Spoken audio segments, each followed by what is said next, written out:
UIN Sunan Kalijogo Yogyakarta merupakan perguruan tinggi agama Islam tertua di Indonesia. Berdiri tahun 1951, awalnya berstatus Institut Agama Islam Negeri. Sejak tahun 2004, berkembang menjadi universitas dengan membuka fakultas-fakultas baru dan mandat yang lebih luas.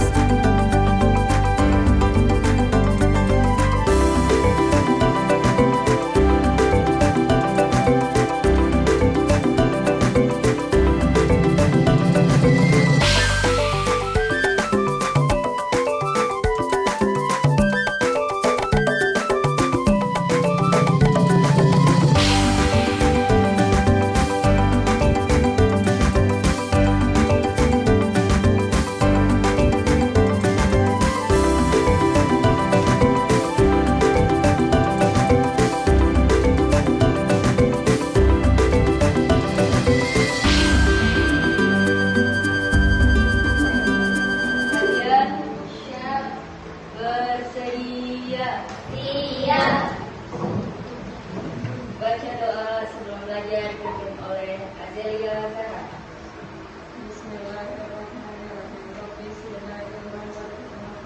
Amin. Bersalam. Assalamualaikum warahmatullahi wabarakatuh.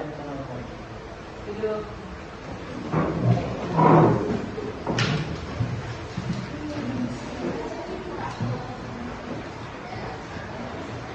Assalamualaikum warahmatullahi wabarakatuh. Waalaikumsalam warahmatullahi wabarakatuh. Bagaimana kabarnya? Sehat? Alhamdulillah sehat, Pak. Sudah sarapan siang? Belum? Belum. Ya saya absen dulu ya. Siapa yang bilang teman? Ada berbagai cerita lagi, Pak.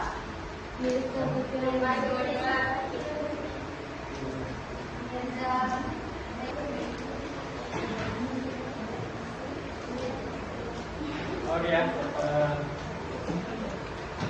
Baik, hari ini kita masih dalam materi masalah warisan ya. Materi yang lalu kita belajar apa? Kemarin pembahasannya apa? Masih ada yang ingat? Coba satu orang. Pekan lalu kita belajar apa? Akan bintang. Pada pertemuan sebelumnya kita belajar mengenai syariat atau rukun pewarisan dalam syariat Islam. Masih ingat rukun Islam ada berapa? Tiga. Rukun warisan ada berapa? Tiga. Siapa yang bisa menyebutkan rukun kewarisan? Warisan. Warisan ada tiga, Pak. Ya coba. Wow. Kita sama ahli warisnya. Jadi rukun kewarisan itu harus ya. Rukun kewarisan itu ada tiga ya. Yang pertama ada pewaris atau orang yang meninggal.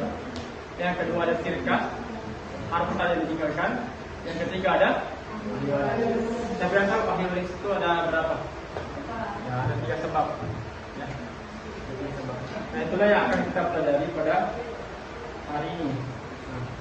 Kita perhatikan dulu gambar berikut ya. Ini kenapa ini? Berbulan harta. Lapar itu kenapa ini? Yang pertama memperlukan. Yang kedua,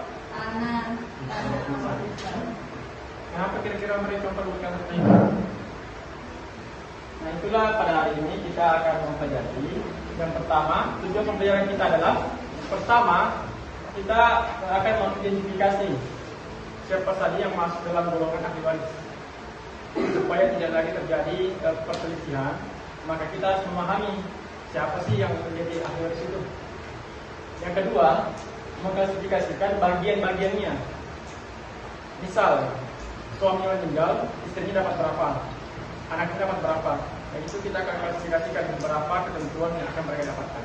Oke, pertanyaan pada pembelajaran kita hari ini adalah siapa saja yang berhak mendapatkan warisan? Jika ada yang. Yang kedua, bagaimana pembagian harta warisan itu sesuai dengan ketentuan syariat. Nah, pertanyaan ini akan kita jawab dengan sebuah kegiatan proyek yang namanya membuat bagan ahli waris. Kita bagi kelompok ya. Di sini kelompok berapa? 1. Ini 2. Ini 3. Ini 4. Siapa ketua yang angkat tangan? Hari ini. 2 siapa? Bintang. Ini 3 siapa? Ane C. 4 siapa? Bawa. Oke. Silakan pada kegiatan kita hari ini. Yang pertama, pembagian kelompok dan penunjukan ketua. Sudah kita lakukan. Yang kedua, membuat perencanaan. Perencanaan itu adalah kita bagi tugas. Siapa yang bertugas mencari ahli waris dalam kasus ini, siapa saja yang ahli warisnya, itu dicari menggunakan internet. Kemudian siapa yang bertugas untuk menggambar bagan pada kertasnya. Yang ketiga, mencari informasi di bagan, apa saja isi kontennya. Ya. Yang keempat, langsung kita menggambar membuat bagannya. Dan yang kelima, kita akan presentasikan. Siap ya? Oke, kalau sudah siap, silakan bergabung bersama dengan kelompoknya. Untuk pertama,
dia juga dapat dari asal itu.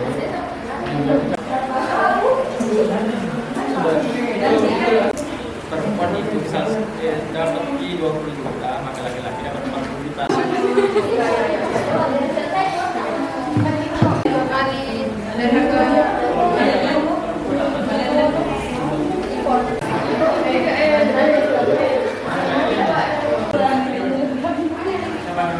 Di sana ada speedo.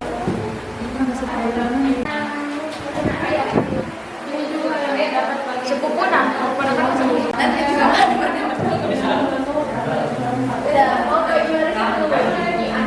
Silakan kepada kelompok pertama dulu untuk menyampaikan hasil temuannya dalam bentuk bagan.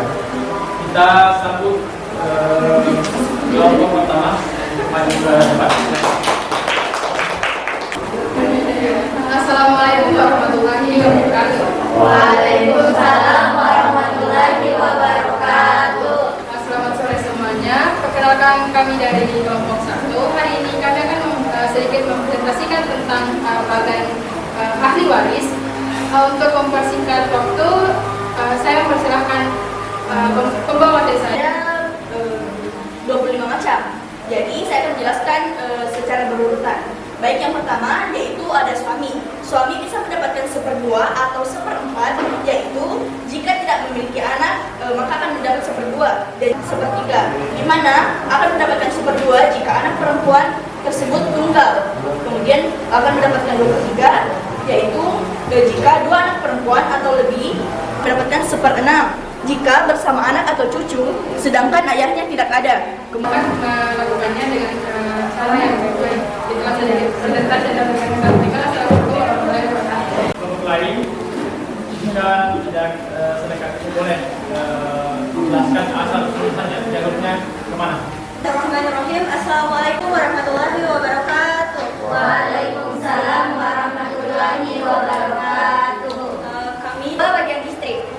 Jika suami meninggal dan suaminya tidak memiliki anak, maka istri akan mendapatkan 1/4 bagian. Dan jika suaminya memiliki anak, maka istri akan mendapatkan 1/8 bagian.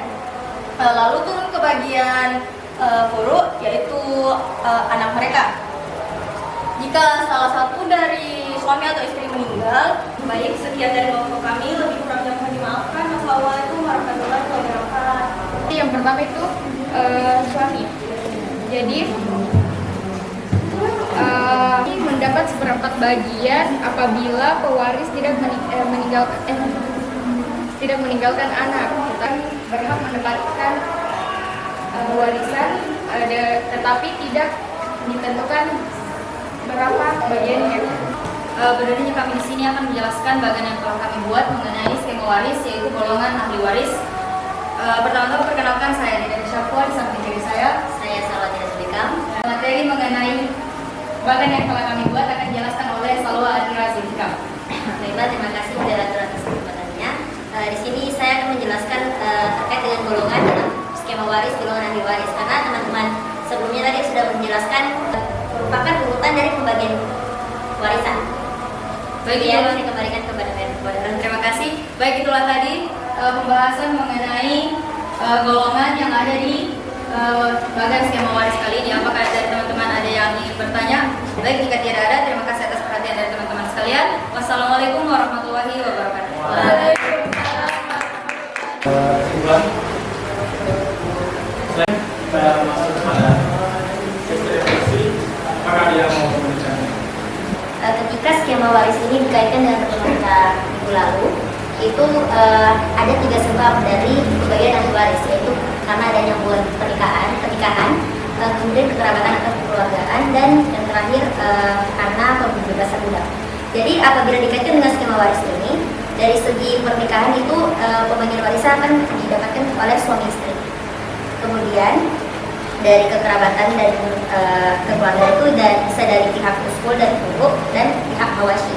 Dan dari skema waris ini terdapat 3 golongan di dalamnya, yaitu ashabul furud, ashabul binafsi, dan ashabah sababiyah. Ini mana ashabul bagian warisan karena tidak ada penghalang atau kedudukannya sendiri dalam ahli waris tersebut.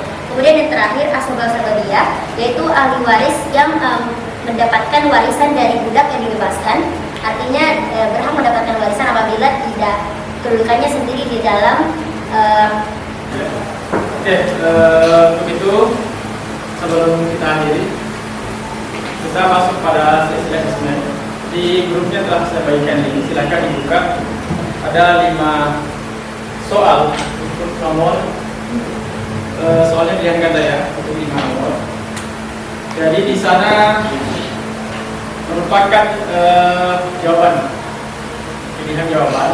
Soalnya di depan sini. Jelas kelihatan? Juga